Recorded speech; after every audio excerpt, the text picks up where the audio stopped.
All of it. Sam Fisher on another dog walk.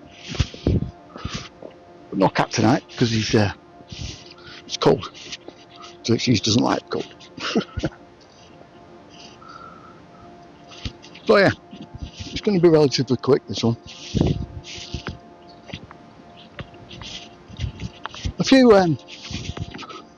A good few months ago now, say almost a year, it came to my attention that certain information was being scrubbed from the internet about a particular family,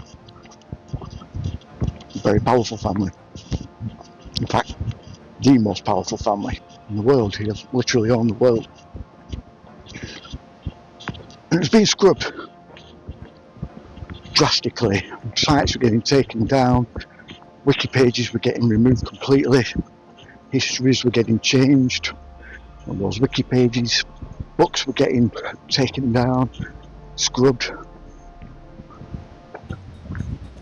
to the point where now there's hardly anywhere where you can find information on. In fact, my Telegram page is probably the best source at the moment.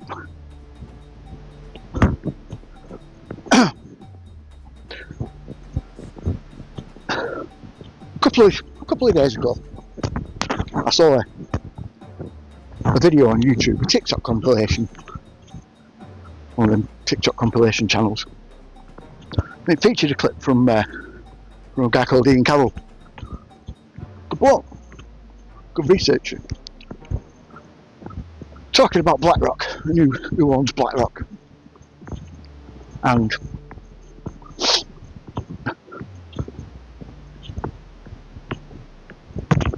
the problems he was having with looking at the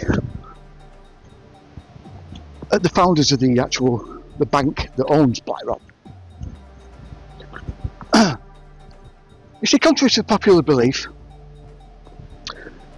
Larry Fink doesn't own BlackRock. He never has.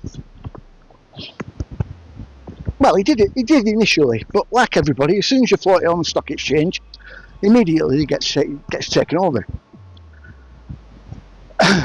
Now, it was eventually, by 2007, bought out by Merrill Lynch.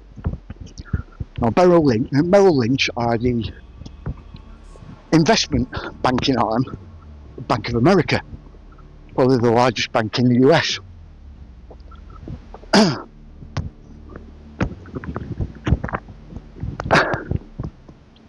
Merrill Lynch, and therefore Bank of America, own 46%, or the controlling share of BlackRock.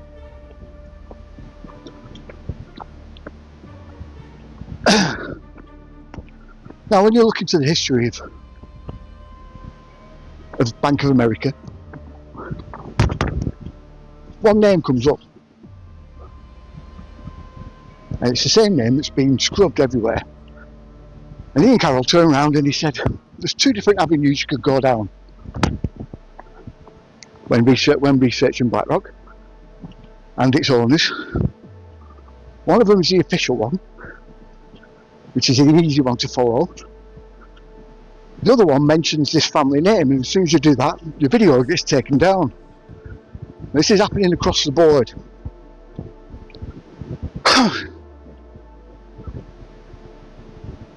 The Rothschilds aren't the tip of the spear. And Israel, for all its faults and all the shit it causes, isn't in control.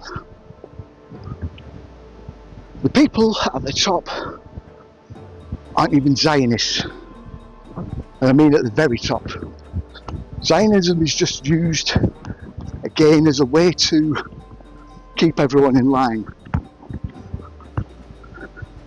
The same way that the Catholic Church, or Islam, or Judaism is used to control and manipulate large populations of people.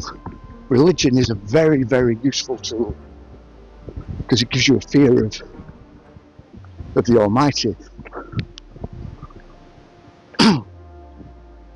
So, because of that, all of them have been manipulated. Naturally. All of those texts. And the same can be said for Zionism. Although it's never been particularly nice.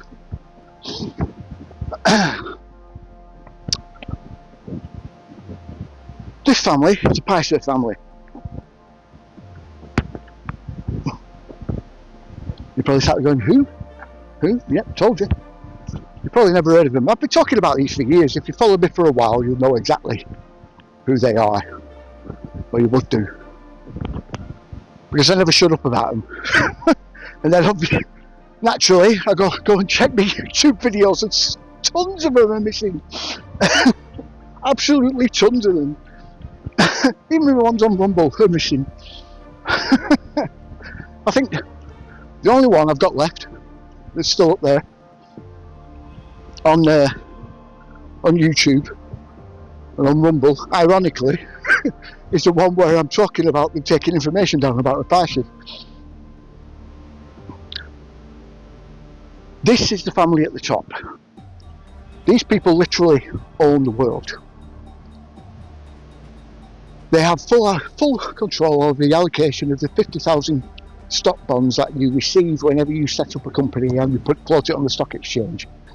Sometimes called stock bonds, sometimes called preferred stock. This is the actual value of the company, and the 5% that's left over of the 95% that the Pishers take as their cut is where everyone's shares come from. Funnily enough, the Pishers also have control over the shares as well, with their three main companies, Vanguard Group, State Street and BlackRock, owning the shares of every single other company. They lease, this is the best bit,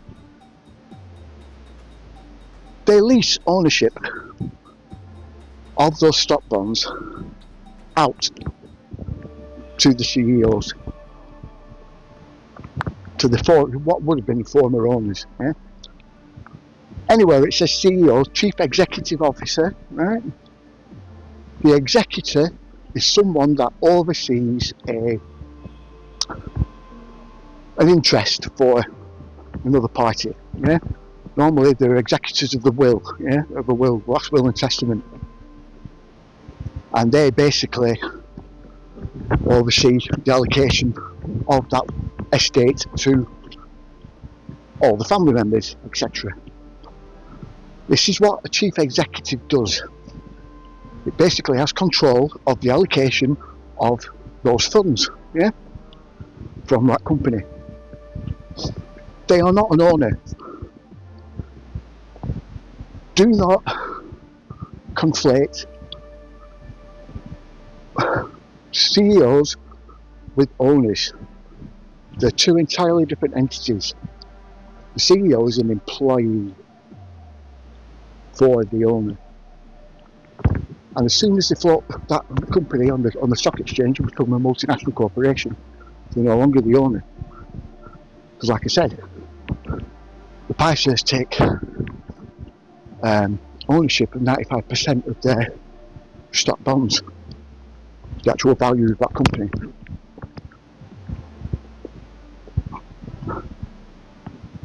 So, who is the head of the Fisher family?